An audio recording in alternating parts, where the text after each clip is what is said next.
tal amigos del Círculo de Cine? Miguel Contreras Torres, bienvenidos a la sesión número 3 de este seminario de lectura titulado Cine e Industria en México. Estamos revisando el libro de Eduardo de la Vega Alfaro titulado La Industria Cinematográfica Mexicana, Perfil Histórico-Social, una publicación de la editorial de la Universidad de Guadalajara en México en el año 1991, un texto que resulta de una conferencia impartida por Eduardo de la Vega en el año de 1990 y que hoy estamos revisando en estas sesiones del seminario.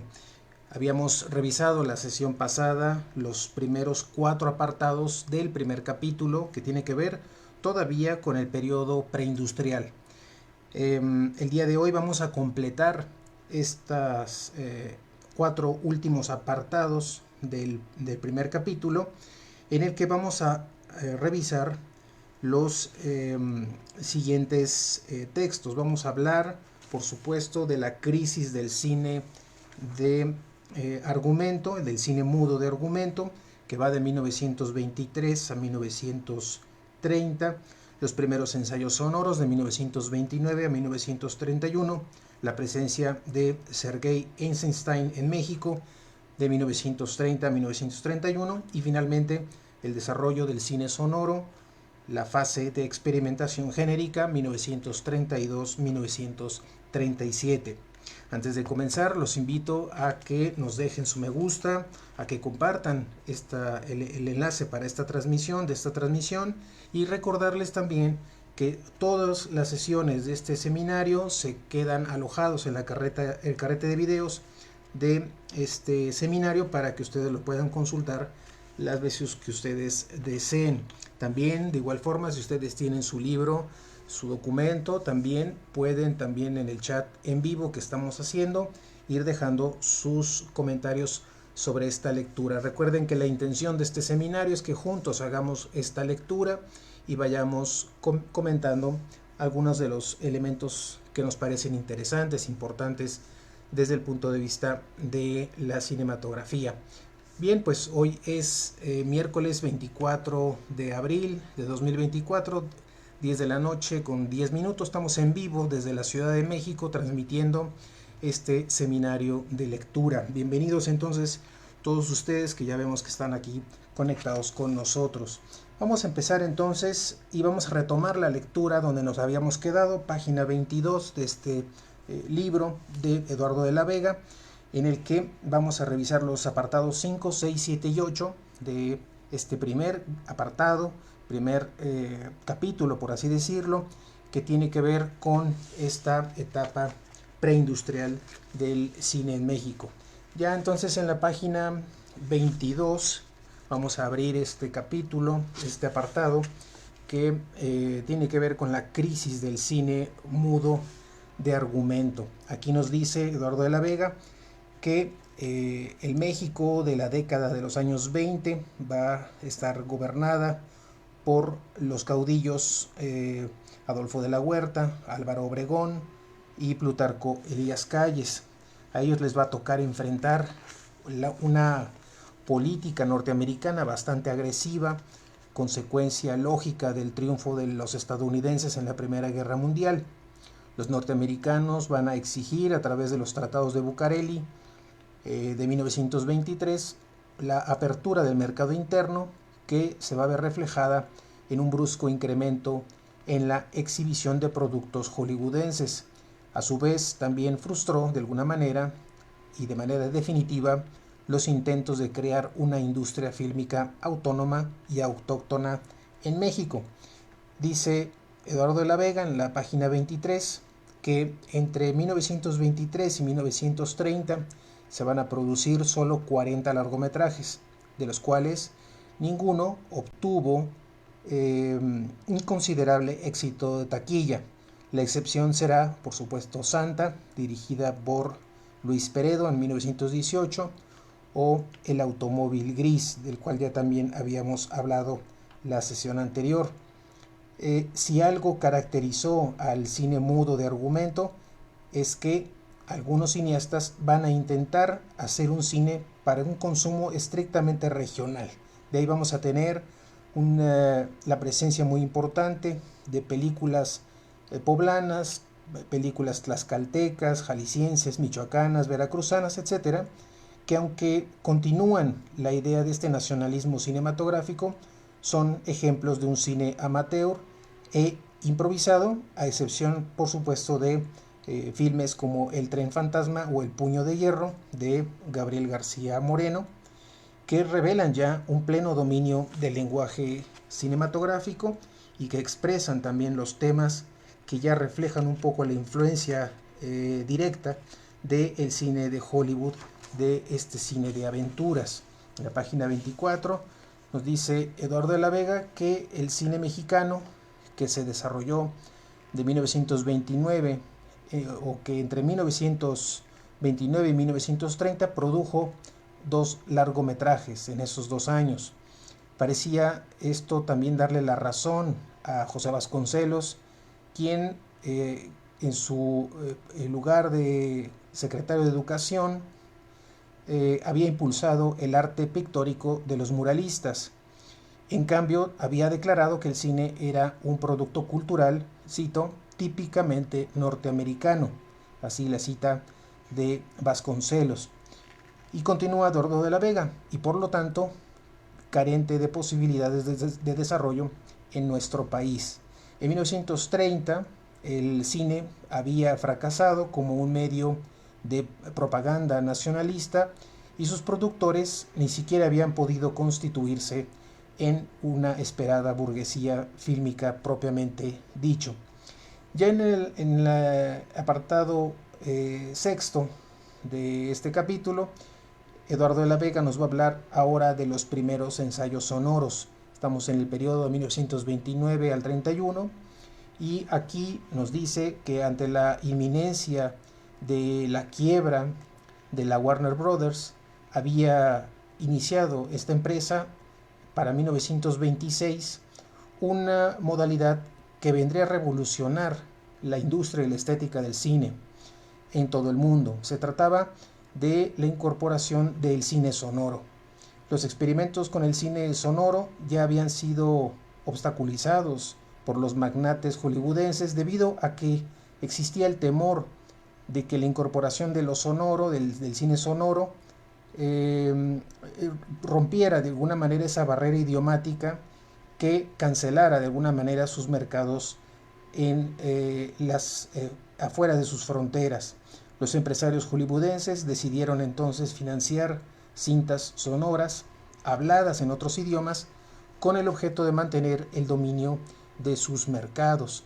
Estos mercados que empleaban el habla castellana le va a corresponder la producción de lo que se conoció como cintas hispanas, una serie de productos híbridos y falsísimos que ni siquiera eran capaces de proponer alguna identidad cultural a una gran cantidad de hispanoparlantes en España y en América. Este fracaso de ese cine hispano abrió también una coyuntura favorable para quienes deseaban fundar industrias nacionales en México, en España o Argentina. La única opción para desarrollar una industria fílmica en México era a través del cine sonoro precisamente, dice Eduardo de la Vega en la página 25. Las filmografías que se conservan del cine nacional reportan unas 8 películas de producción mexicana que debe considerarse en realidad como experimentos o ensayos sonoros. Un grupo muy pequeño de empresarios y de periodistas van a decidir patrocinar una obra fílmica con el método de sonido directo e integrado a la imagen que había sido patentado por los hermanos Rodríguez Ruelas. Los Rodríguez Ruelas eran unos ingenieros mexicanos que estaban radicados en Los Ángeles, California. Tal obra que deciden apoyar era Santa, un remake de una cinta realizada por Peredo en el año de 1918. Esta película de Santa era un melodrama prostibulario basado en la novela homónima de Federico Gamboa. Ya en el siguiente apartado, página 26, Eduardo de la Vega nos va a hablar sobre la presencia de Sergei Eisenstein en México. Nos dice que la realización de Santa va a dar principio en noviembre del 31, meses después de esta llamada campaña nacionalista que era promovida por un grupo de diputados con el fin, ya decíamos, entre comillas, concientizar a los mexicanos para consumir exclusivamente productos fabricados en el país. Hasta aquí la cita. En esta fugaz barrera proteccionista es la que va a facilitar la producción y la exhibición de Santa y por supuesto su triunfo. El soviético Sergei Eisenstein filmaba en territorio nacional los rushes para una película muy ambiciosa estéticamente. Según el proyecto original del autor, la cinta había de titularse Que viva México y sería una especie de mural cinematográfico que sintetizaría la historia, las costumbres, el paisaje mexicano. Había llegado Sergei Eisenstein a nuestro país en diciembre de 1930 y con el apoyo económico de un escritor de izquierda llamado Upton Sinclair, y tras superar problemas aduanales, el rechazo de las autoridades gubernamentales mexicanas, había iniciado el rodaje formal de el filme Que viva México en el mes de abril de 1931. La cinta mexicana de Eisenstein va a quedar inconclusa y con los rushes se harían varias versiones apócrifas. Dice Eduardo de la Vega en la página 27 que la influencia que el genio soviético legó al cine nacional ha dado origen también a diversas polémicas, porque para unos este legado de Eisenstein resultó nefasto para el cine nacional.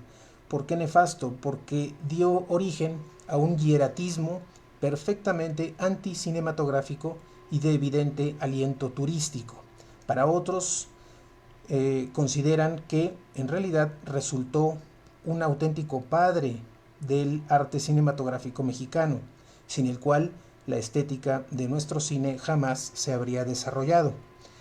La postura de Eduardo de la Vega ante esta doble postura respecto a la influencia de Eisenstein en México es que el talento del realizador soviético permitió desarrollar cinematográficamente algunas concepciones de la plástica muralista y de la fotografía mexicana surgidas en la década de los 20. Se podría decir, dice Eduardo de la Vega, que Eisenstein no inventó la estética del cine mexicano, sino que la encauzó por rumbos que tarde o temprano los cineastas mexicanos habrían de descubrir. Su aportación es más bien de un precursor, de un maestro, y aprovechando el prestigio mundial de Eisenstein, las versiones apócrifas que empezaron a circular de Que viva México, entre ellas Tormenta sobre México, Tiempo en el Sol, entre otras, dieron a conocer la imagen fílmica de un país, México, de conmovedora belleza plástica y heredero de una tradición y unas costumbres dignas de ser exaltadas o de ser mostradas a través del cine.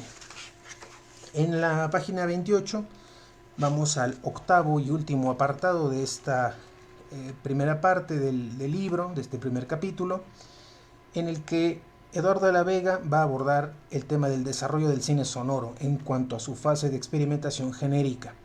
Nos dice que en 1932 el cine mexicano ya tenía dos elementos determinantes para una producción sostenida con objetivos de carácter industrial.